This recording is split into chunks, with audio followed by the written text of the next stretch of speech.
I love your feet because they have wandered over the earth and through the wind and water until they brought you to me.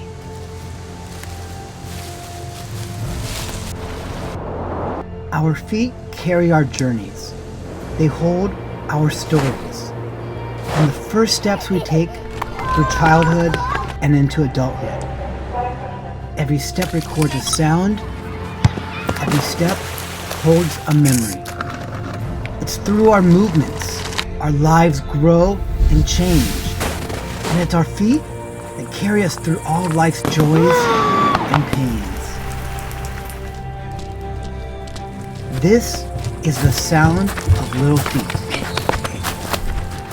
A podcast about identity and family, orphans, foster care, and adoption. A little bit of wonder and awe, and the power of healing through play.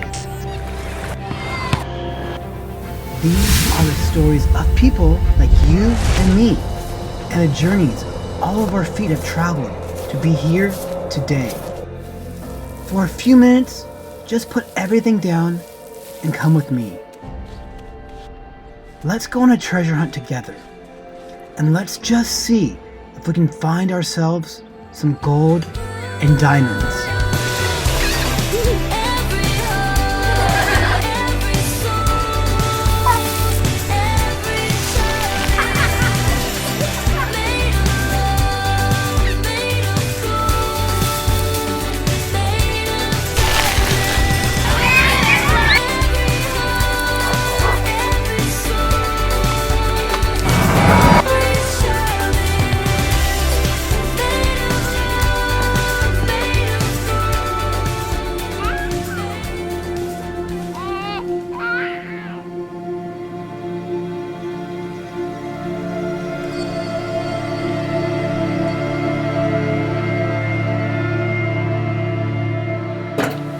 So some of the following clips use some really raw language. And if you don't feel comfortable with this type of language, you may want to turn the volume down or just don't watch this section. But actually, I really recommend that you do watch everything that is coming up. I'm not advocating that you need to subject yourself to language that you don't feel comfortable with, but sometimes there are situations that no one feels comfortable with. And the only way to be honest and be true to ourselves and with others and with these feelings that we're dealing with is to just share what's in our heart and just share our pain. And our pain isn't pretty. Our pain isn't beautiful. It's often really scared. It's afraid. It's ugly. Again, this show is about identity and family, trauma and abuse, orphans, foster care, and adoption, wonder and awe, and the power of healing through play. And in order to get to the healing, we have to go through the pain. And the pain isn't pretty. So, and I hope that some of these clips will inspire conversations with others and spark some new ideas in yourself, in your teams, in your companies, in your workplace, and in your hearts. This is the end of the year, and I want to share what's on my heart at the end of the year, which is mental health, abandonment, abuse, neglect, but I also want to offer hope. And so I hope that if you take the time to watch these, you'll find the pain and the suffering, but you'll also find the hope and the healing. Thank you everyone from the bottom of my heart. I really appreciate and love each of you very much, and I look forward to connecting with you in 2019. And people think a lot of times about me that I'm angry. Oh my God, you sound so angry. You cuss so much. Oh my God, why you cuss so much? Why are you so crazy? If you read my book, I cannot explain my life by saying, hey, it was a Merry fucking Christmas, man. No, it wasn't. I want you to go there with me. I'm taking you there with me. I'm a storyteller. I want to take your ass down paradise. So the house I lived in Buffalo, New York, that I got my ass beat every day, funny. We lived on Paradise Road. And it was anything but fucking paradise. So I want you to go there with me. You want to learn from me? Let me take your ass home. Let me take you there. So that's the whole thing about it, man. We're scared to dive into our lives. What made us who we are? The beautiful people that we are. We're all jacked up in so many ways. That's the beauty of us. That's the beauty of me. I'm jacked up, But I figured out my own little process on how to get unjacked up and how to, I'm not going to get the same, I'm not going to get the same way you're going to get there. You may get there by going point A to point B. I might go point C to D to E to F, but I'm going to be there the same way you are, just a little harder. That's how I train my brain. So it's just different. I'm just a different thinker. Right now. That's right. Who are you right now? That's a true statement, man. And I look at it as psychological warfare. And that's where I started learning that life is one big psychological warfare that you play on yourself. You play on yourself, man. The most important conversation I ever had is with myself.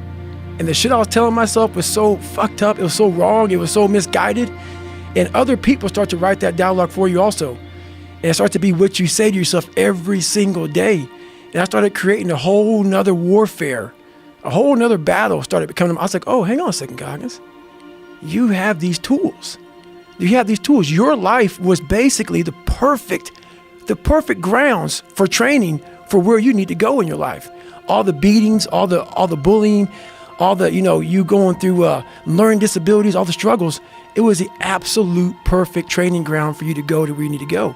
And that's how I started looking at my life versus woe is me, poopy pants, kick a rock down the street mentality.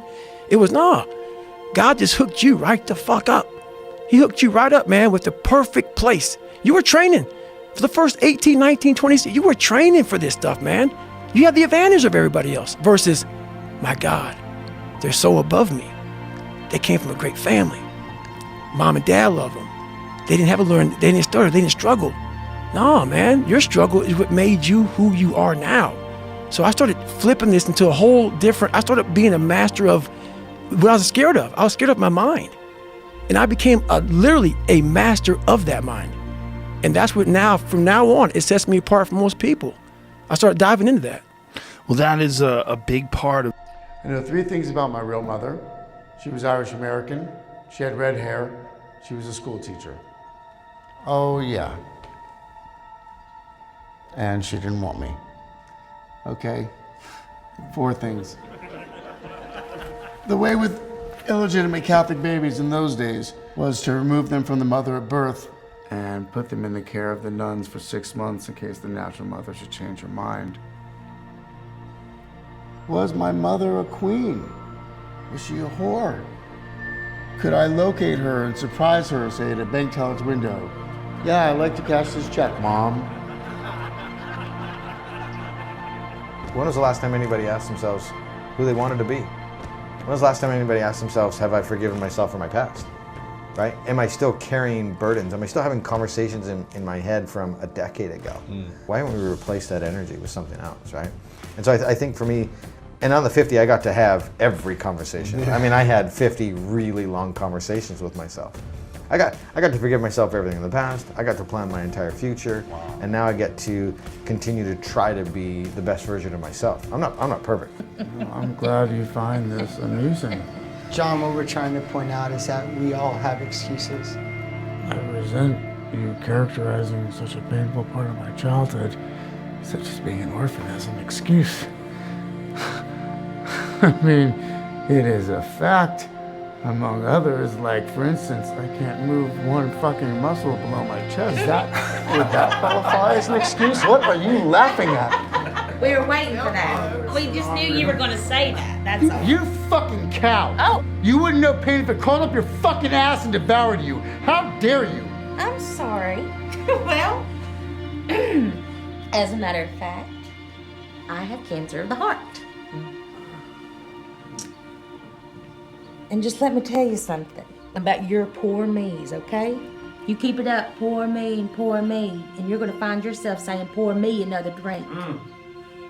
And for the record, when I first came here, I was a fat, worthless cow. But I worked these 12 steps and I carved out a little bit of a life for myself. I'm sorry. I'm sorry, everybody. It's okay, John. You're right on schedule, sweetheart. And I'm glad you're here. I'm going to tell you that. Thank you. I'm glad you're here. Oh, so let's fast forward. You're 13, you're in foster care, which is a big challenge in our country. And you probably got treated like a lot of folks get treated in foster care. Yeah, you just moved from there to here. A lot of times I feel like you're just a paycheck to a family, like not really a person. That's what it felt like. Were you with your siblings? No, I was separate. My 2 sisters were together and my 2 brothers were together, and I was by myself. But I used to catch the bus to go see them. I knew where they were. I would check on them and all that. Like, because they my baby, so. And then I used to get in trouble for that because I considered going AWOL because I would just like leave because I want to check on my brothers and sisters. Like, they was like my kids, so. They all bigger than me now, too. They are? Giants. So you're by yourself. Yeah. And you write about being molested.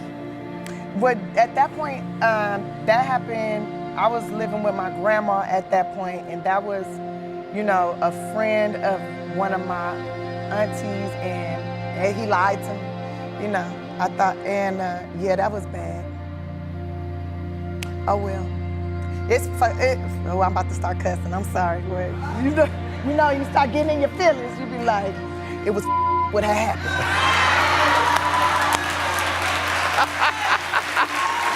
My naivete and my ignorance. My naivete and my ignorance and my wanting to believe that everybody is good and believe that people really care about you and all these things is what got me caught up. And trusting in this man's words and, you know, a lot of, shoot, those type of things should never, it should not happen. People should not do that. You know. But it's still hard to deal with sometimes.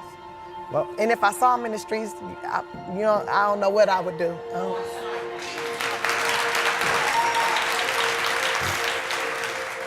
I know you told the story because you wanted other women to know that they're not alone. Not alone. And that takes a lot. And they're thanking you, and you deserve it.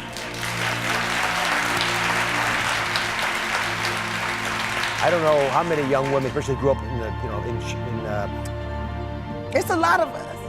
It's a lot of us. Yeah. It's a lot, and it makes you feel like, let me tell you, it make you feel unsafe. It make you feel like don't nobody care about you when you tell nobody believe you. It make you feel like you ain't. You have to build yourself up, and a lot of times people not strong enough. Some people not strong enough. They don't have the strength to build themselves up, but you can. You have to communicate with yourself sometimes, like literally get in the mirror and be like, I love you. Yeah. I approve of you. You're gorgeous. I'm here for you. You're gonna be safe. Like it's a lot of talking to myself. I'm pretty sure if somebody put some cameras up in my house and saw me, they'd be like, is she crazy? I grew up in foster care. Anybody else grew up in the system? Make some noise if you was in the system. So I'm the only special motherfucker here, huh? It's cool, it's cool. I was state property. I'm valuable, okay? I am valuable. All the rest of y'all mamas and daddies had to love you. They didn't get paid or nothing, okay? Anybody house that I walked into from the time I was 11 till I was grown, they got paid off of me, bitch. I come with a check. I'm valuable. Oh, I want to say thank you to anyone who paid taxes between 1990 and 1999. Thank you so much. Because without your tax dollars, I wouldn't be standing here right now today. You know, the state of California pays so much money to make sure I don't die because they knew I was going to be special. They knew it. They knew it. That was like, oh, this one right here, she gonna be a unicorn, and they was right. I'm the last black unicorn, bitch. I remember when I first went into foster care, I hated it. I didn't like it. It was messed up. I didn't want to be a part of it. I fucking hated it. Because kids used to make fun of me. It was, ooh, this one bitch named Kiosha. Ooh, I hate this bitch to this day. I can't stand that bitch. Saw her ass a couple of years ago. She was working in a Walmart as a greeter. I was like, ha ha. That's what happens to bullies, bitch.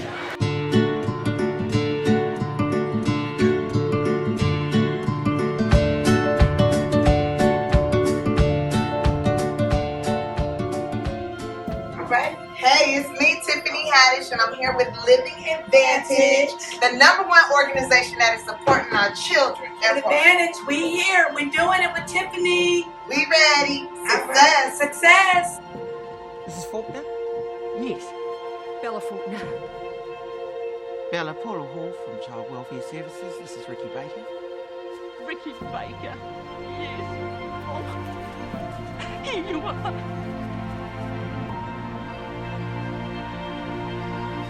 Ricky, I'm Bella. You can call me Bella or Auntie if you like, even though I'm real Auntie, but, you know, to put this forward. Woo! You're a big fella. You ain't the guy who ate all the pies, eh? Sorry.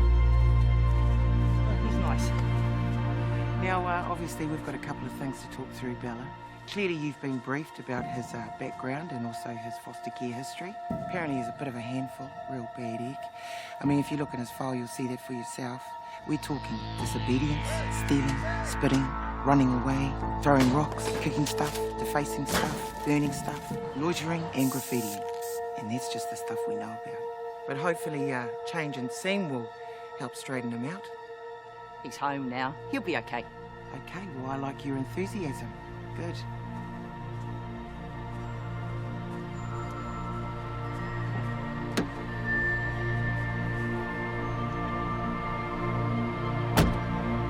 I said this earlier and I'll say it again. I invented myself, Lady Gaga. I curated my life to be an expression of my pain. This is how I overcame my depression, is by creating somebody that I felt was stronger than me.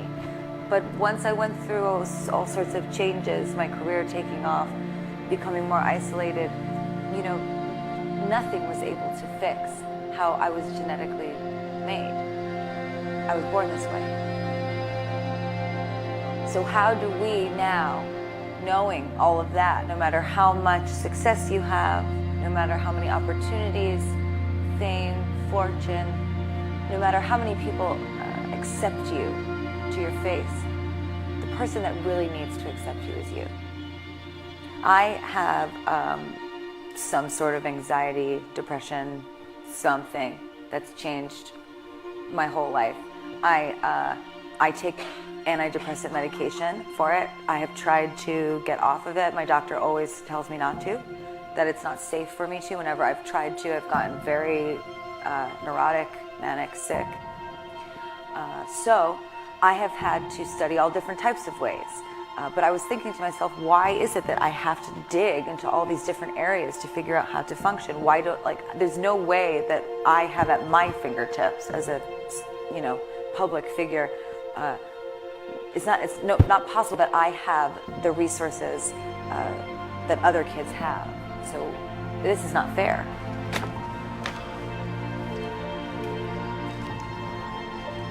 What does it say? Well, Mr. Callahan, there's little I can do. Wait, hey, you saw something. Mr. Callahan, What's in there? Mr. Callahan, the state of Oregon has a law. The state of Oregon, man, come on. Mr. Callahan, I could lose my job. There's just nothing I can do. Wait, what does that say? Is that Maggie Lynch? I can't say, Mr. Is that her Mr. name, Callahan, Maggie Lynch? I can't say. What do you mean you can't say? It's written down right there. I just saw it. Is that her name, Maggie Lynch? Mr. Callahan, I am not going to lose my job. Screw your job, man. You've probably been sitting behind this desk for 25 fucking years. Mr. You have a Callahan, miserable get out. life. 拾ったんです。捨てた人っていうのは他にいるんじゃないですか。次々と明かされていく家族の秘密。彼らが盗んだのは絆でした。これは内緒だぞ。俺たちは家族だ。万引き家族。Where'd you get that in your hand? My parents. Well, my original ones. Mom or dad? I don't know. I mean, I was just a baby, so. That's how you wound up with from a shelter. I mean, I was just a couple months old, so.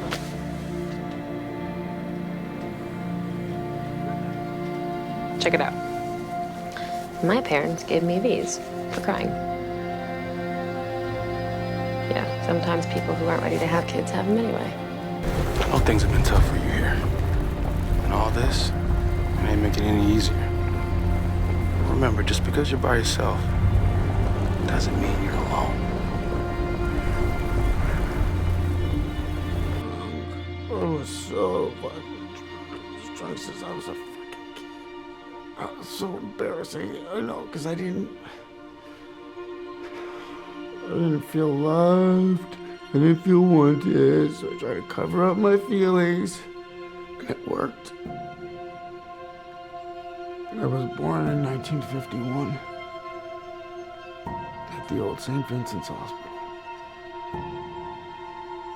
I know 3 things about my Gilmore. She was Irish American. She had red hair, and she was a school teacher. Oh yeah, and she didn't want me.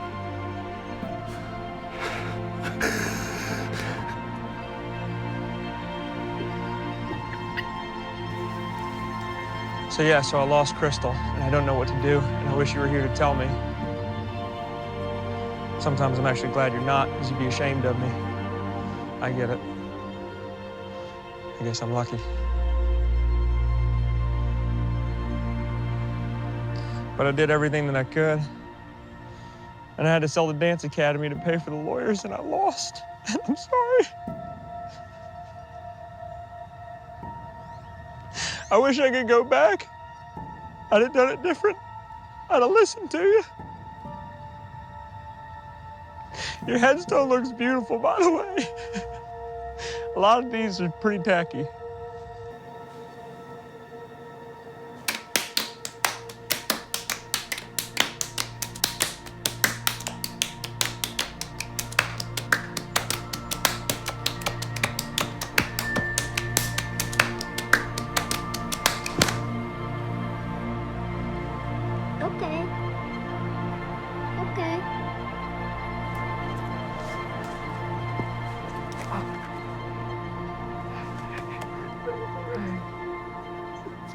Fine. It's fine. It's okay. Just let me know.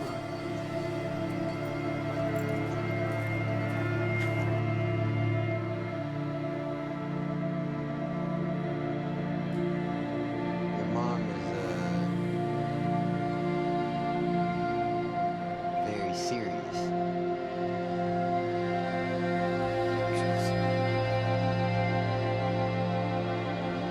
Just can't take this shit sometimes. What kind of shit? That shit. A lot of the time, we feel like our lives are the worst. But I think if you looked at anybody else's closet, you wouldn't trade your shit for their shit. Like, look at 4th grade. He is one of the poorest people I know. And I'm not even making a joke, though. Like, he could barely afford socks. Seriously. Socks. Ruben's mom gets all fucked up. She just beats on him and his sister. Why do you think he'll never want to go home? Fletcher is like my best friend. We used to have all these sleepovers. Like, dream about skating, where we want to take it.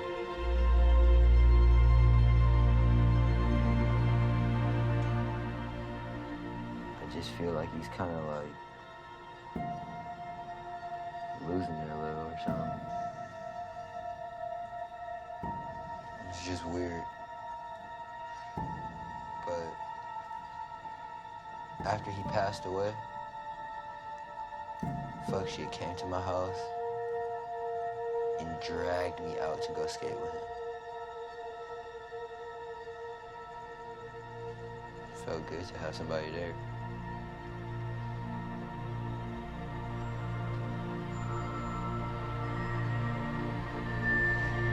So let's go.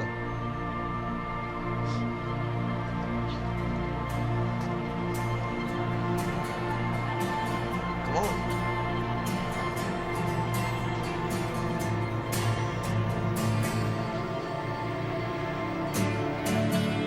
sad are we, and how sad have we been? We'll let you know. You know, you talk about growth and, you know, not being afraid to change. Did you do that on your own? Was it some therapy? Like, what got you I'm to heavy this level into of therapy. confidence? I'm Me heavy too, into therapy. me too. I really want to put that out there because, like, people in the spotlight when I was growing up didn't talk about therapy. And I think it's dope, especially in the African American community. Nikhil and I talk a lot about how, like, there's stigma on therapy and mental illness and stuff like that. Like, dude, therapy saved my life. Like, if I didn't have someone to talk to about stuff, I don't know where I'd be. And I'm sensitive. I'm a really sensitive dude. So this shit, when someone says something mean, it affects me really deeply. Right. I'm not like stone, you know? I feel like therapy made me more sensitive. That's good though, man. Yeah, I feel like I never cared. Our generation grew up of like, for a man to be like, I don't feel shit. I don't, you know, like, had to be hard. I'm just tough. doing my thing. Yeah. Like, it all rolls off me. And that creates a lot of monsters. Like that is part of the problem that's been created. What we're dealing with and reckoning with right now is that because men need to discuss their feelings. Absolutely. They need to like open up because or else you're going to do something crazy. And like, to me, not like I was going to do something crazy, but therapy, writing and directing mid-90s, like, it shifted something in my life, you know? We should be allowed to be vulnerable without being called pussy. Bro, I wrote this magazine that's like really, you know, A24. yeah, we did this zine and I'm really proud of it, but that's the most, it's a companion piece to mid-90s, but like, I interviewed Premier, Q-Tip, Kim Gordon from Sonic Youth, my favorite artist, Raymond Pettibon, and my sister, all these people about what that snapshot of you is inside that you're you know, fucks you up even 20 years later, you know? And for everybody, it's different, but everybody has one. And so for me, it's like, it freed me to go like, I don't like the way people are treating me. I'm gonna be myself. So I'm gonna go on The Breakfast Club, dressed how I want, with the movie I want to talk about, being the nice person and sensitive person that I am, and treating people with respect and hopefully getting that back, you know? Yeah, I mean, my whole new book is about that. It's all about, you know, being mentally healthy, dealing with anxiety, going to therapy, about being vulnerable. My anxiety's crazy. All of us are. Do you have crazy anxiety? Crazy anxiety. I got irrational anxiety. These people, they're not that different from us. Yes, they've been very good to us, but we have to...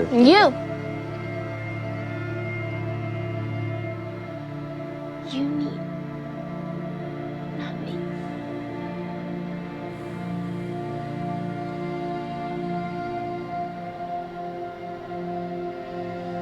Same thing that's wrong with you isn't wrong with me.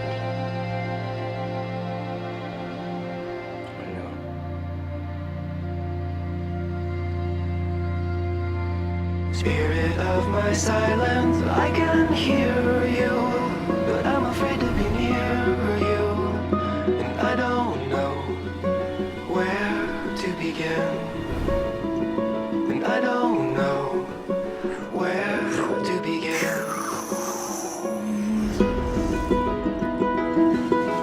It's just me, Captain Spirit. This is Chris to the Flying Fortress. Have you spotted the Snowmancer? Not yet. Keep me posted. Chris, breakfast. Okay, Dad. You're drinking beer? I don't need a lecture from my son. I always get picked last for the team at school, and they never throw the ball to me. They can't tell stories like you can they? No way. Start the launch. Too late! Emergency!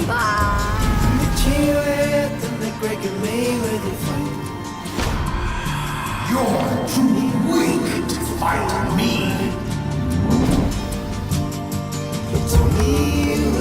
This time, you won't get away from me. He was gonna get it done. It is alright. I miss Mom's smile. Me too. Nobody's friend. You're probably gonna change the world. I hope so. I know so. Captain Spirit is here! That they won't forgive me. You said that you won't forgive them. What would I have to forgive them for? For making you feel like a black sheep, for not being your real parents, for having other children, for giving your birth mother, for giving you up.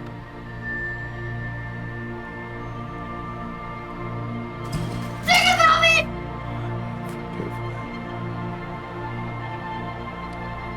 You're right on time, John. You're approaching the 9th step, which is where you get to go face to face with these people and forgive them in person. Discoveries and epiphanies and moments of clarity, but this doesn't just go away. You have to wrestle with this shit every day. Some of that pain will remain there forever. Some of that shame will remain there forever, but you have to fight with it or you'll fucking die. H-U-G-L-I-F-E. The hate you gave little infant, PCK, everybody. Meaning, what you feed us as seeds grows and blows up in your face. That's thug life. There's a bad part because the kids see that and they mimic him. That's the part I haven't figured out yet. But the positive side is the kids who live in a household where the mother is a crackhead or whatever, and he hears the rap, he's like, oh, that's an everyday thing for them. So I don't have to feel ashamed. It cuts both ways. To me, it's like, when I say I live the thug life, baby, I'm hopeless. One person might hear that and just like the way it sounds, you know what I'm saying? But I'm doing it for the kid that really lives a thug life and feels like it's hopeless. So when I say hopeless, and when I say when I say it like that, it's like I reach him. You understand? And even if when I reach him, it makes it look glorious to the guy that doesn't live that life. I mean, I can't help it, it's a fad, you know. He'll drop the thug life soon enough. But for the person that I was trying to reach, he'll pick it up and I'll be able to talk to him again. Came about. Tupac is a huge influence in the book. The title itself, The Hate You Give, actually comes from the tattoo everyone knows him for, the thug life across his stomach. It actually stood for The Hate You Give Little Infants F's Everybody. T-H-U-G-L-I-F-E. And since we didn't want a long title, we just went with The Hate You Give. Tupac is definitely my favorite rapper, and I say that because he wasn't just a rapper. He was an activist in his own way. And I related to that because he used music as a form of activism. Tupac had this poem called The Rose That Grew From Concrete. It's a metaphor for young people who grow up in bad circumstances, but they're still roses, you know. And so I tried to make Star and Seven and all the kids in the book, they're roses in concrete to me. They're kids who are growing up in bad circumstances and bad situations, but they're still roses. They're still good there. They're still shining. There's still something to be in awe of. And so I feel like that was a... Take one. I'm making this film because I saw myself in your story. I always felt like I didn't fit in with my family. My parents ran this very controlling house. I ran away a lot. Skateboarding is more of a family than my family. How did you get disciplined? I mean, well, they call it child abuse now, but... Life might be moving too fast. We have to fully grow up, and it's gonna suck. When you're a kid, you just do, you just act. And then somewhere along the line, everyone loses that. I knew you had some huge weight on you. Skateboarding meant more to you. It was kind of a life or death thing. I remember hearing screaming coming from your room, and it was like really, really unnerving. One of the last things I said to my dad was that I hate you. You can't just have a child and abandon them. Life doesn't work like that. I just don't want him to grow up like me. I just want to hide. I just want to run away. That's what the drinking is about. Maybe you're right. Maybe I need to just move on. I wish you could. I wish that I could do over. I could seriously be on the verge of having a mental breakdown, but as long as I'm able to go skate, I'm completely fine. To start, let's quickly summarize the story of Celeste. As mentioned before, you play as Madeline, a young woman with some undefined mental health issues looking to climb Mount Celeste. As she climbs, she runs into various characters in several unique locations, but she soon starts to realize that there's more to this mountain than meets the eye, as it begins creating physical manifestations of her insecurities and worries. Specifically, the manifestation of all the negative aspects of Madeline's personality, referred to in-game as that part of her, but known online as Badeline. Whoever thought of that deserves a medal. Badeline tries to get Madeline to give up on her journey in a variety of ways, going so far as to knock her down the mountain. And Madeline almost gives in, thinking it would be better to just go home instead of dealing with it herself, until, after having an insightful conversation with the old woman of the mountain, she decides to try and work with Badeline instead of fighting her. She's reluctant at first, but Madeline is eventually able to change her mind, and together they climb back up the mountain and push through its many, oh so goddamn many challenges, and finally reach the mountain's summit. Even with that short description, it's kind of obvious what this game is going for. It's about mental illness, and more specifically, how to cope with it.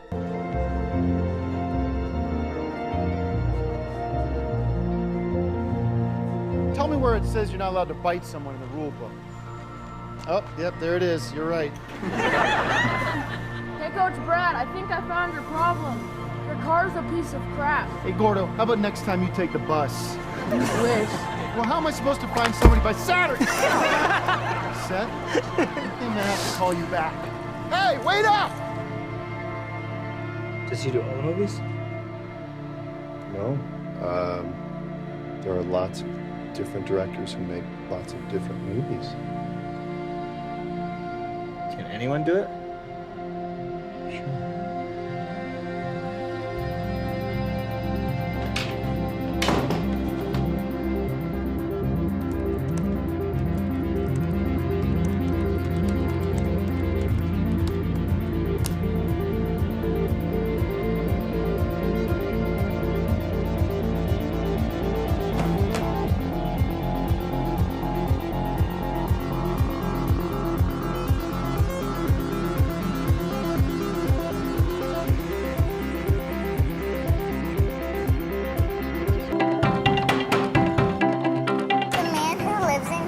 Arrested a lot. These are the rooms we're not supposed to go in.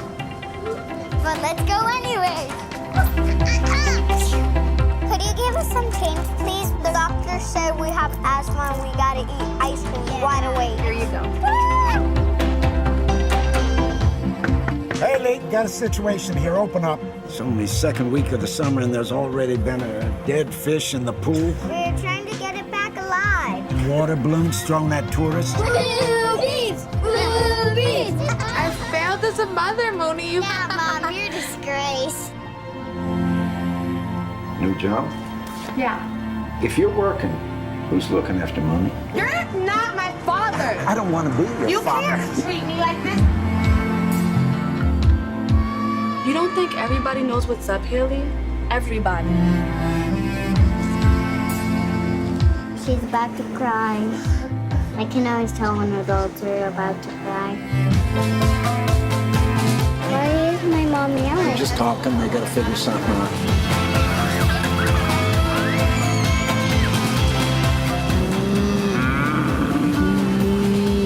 See, I took you on a safari.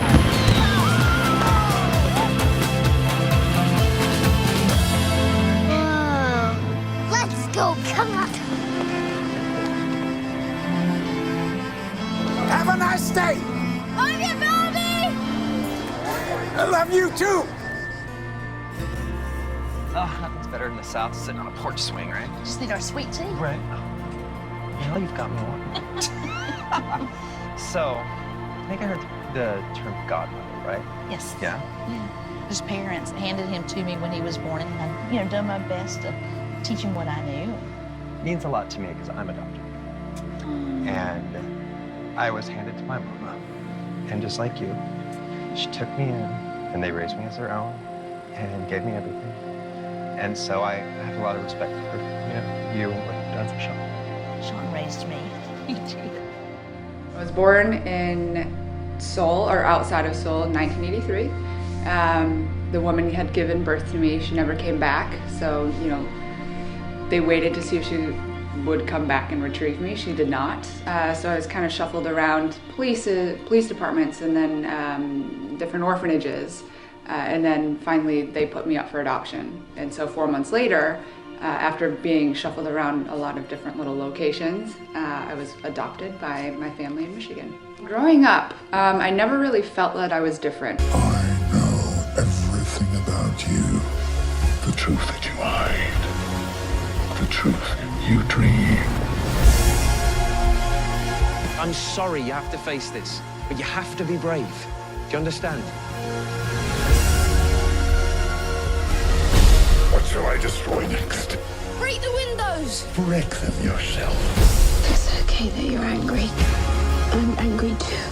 And if you need to break things, by God, you break them. I wish I had 100 years. 100 years I could give to you. I'm afraid. Of course you are afraid. But you will make it through. For this is why you called me. Come on. Because deep down, we know that what matters in this life is more than winning for ourselves. What really matters is helping others win too. It doesn't matter what our particular job. We are chosen to help meet the deeper needs of those who watch and listen. Fred Rogers had always felt that television had a unique power to educate and nurture children, and it made it his mission to show the good of humanity on his show. Hi, Mom. You look pretty.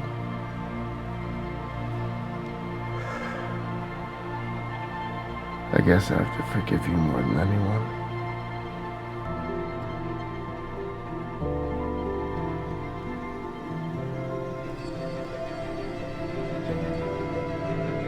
It's the part of you that no one can see.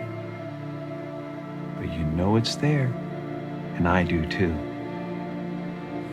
That's the part of you that no one can take away.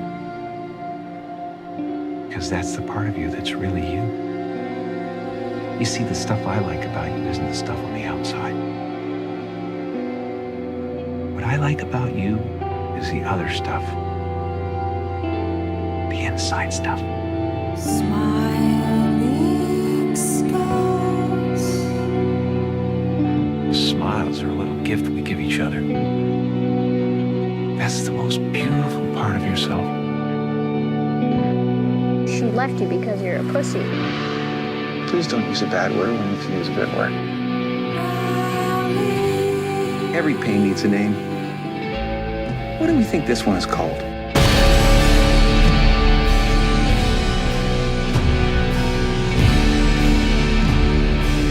You are not a real person. You are a man in a box. You're a trusted brand. No one sees a man.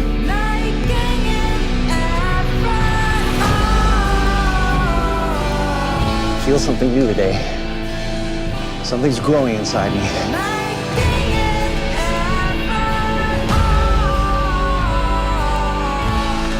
Our next guest raised your son, your daughter, your stepdaughter from his couch in Columbus, Ohio. Please help me welcome Mr. Jeff Pickles!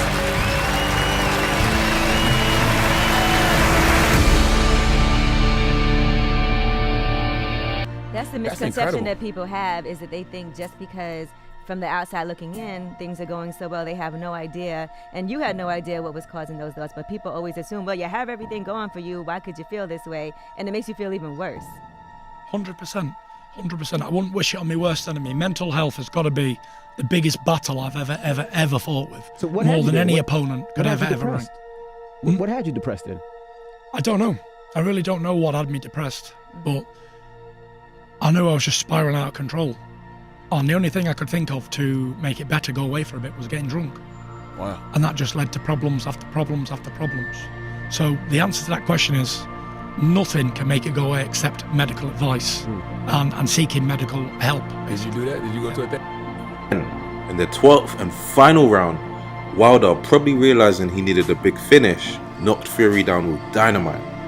And it appeared as if Fury wasn't going to get up and finish the fight. But when most fighters would have been knocked out and just stayed down, Fury got up and fought back to prove that he is a warrior, and managed to finish the fight with a strong showing at the end, with Wilder too tired to put him down again. I mean, I had 2.5 years out the ring, 10 stone ballooned, mental health problems. I just showed the world tonight, everyone suffering with mental health, that you can come back and it can be done. Everybody out there who has the same problem I've been suffering with, I did that for you guys. You know the truth, everybody knows I won that fight. And if I can come back from where I come from, then you can do it too. So get up, get over it, and let's do it. Seek help and let's do it together as a team.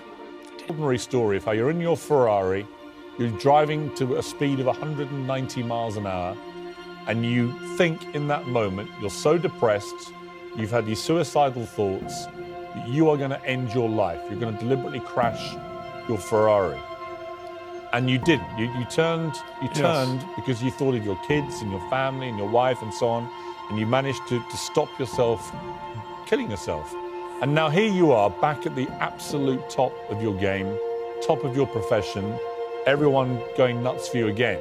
All this comeback, although it's been to get to the top of the heavyweight division again, it's been to inspire and give the hope to people who are suffering with mental health problems as well. Like I was for so long, but they had no one to turn to. I didn't feel like I could come out and be open about it. I wanted to show that there's so much that can go on out there in life, and to give people inspiration to do, you know. I was one of those people who used to bottle everything up for so long until I exploded. And just over a year ago, I didn't think I'd ever be boxing again. I didn't have the passion to live anymore. And a year later, I just conquered the world and beat the WBC World Heavyweight Champion in his own country, at his own game. If that doesn't give people hope and determination and inspiration, then I don't know what will. But if I can do that pace, then so can everybody else. And the main reason I got up from that round 12 is to show, if I can get up and continue after that, then so can you. Everyone's got an ache, every heart is bound to break. Everyone's trying hard, meaning well, falling far. Everyone's a little child, reaching up, brushed aside. Everyone's got an ache.